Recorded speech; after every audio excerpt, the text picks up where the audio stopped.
Jai Sitaram.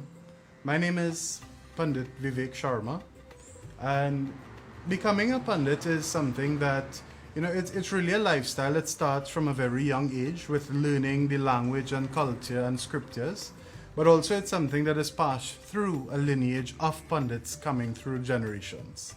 So the significance of this temple is actually a place of worship, and it's also a place in a very fast-paced world, and one where there's a lot of turmoil both in the world and as well as in our minds. It's a place to ground yourself and to have that one-on-one conversation with the Supreme Being.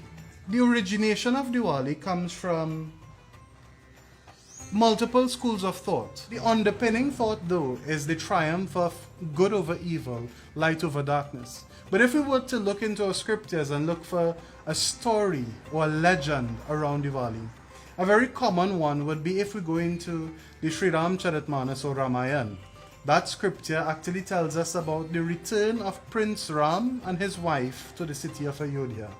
And on returning, they lined the streets with these lamps, these diyas, to guide his way home, and also beautifying the city as well. So Diwali is actually not a fixed day on each year, but rather it goes according to the lunar calendar.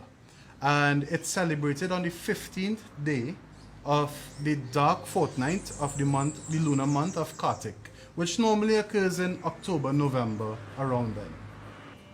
So Diwali is very simple and it's very beautiful at the same time. It's really light over darkness, knowledge over ignorance, good over evil, or righteous over the unrighteous.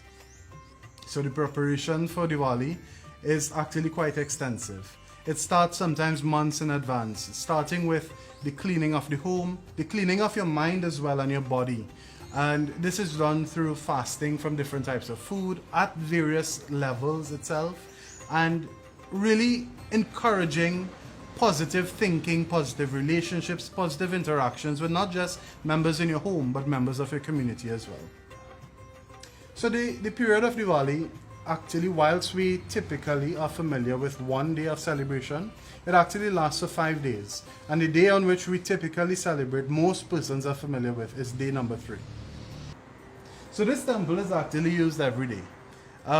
For myself and for our family as well, we see it as a place where, in the midst of all the turmoil and all the activities, a fast-paced world that we're in today, it's a calm place where you can come and ground yourself, where you could have conversations with the Supreme Being one-on-one, heart to heart.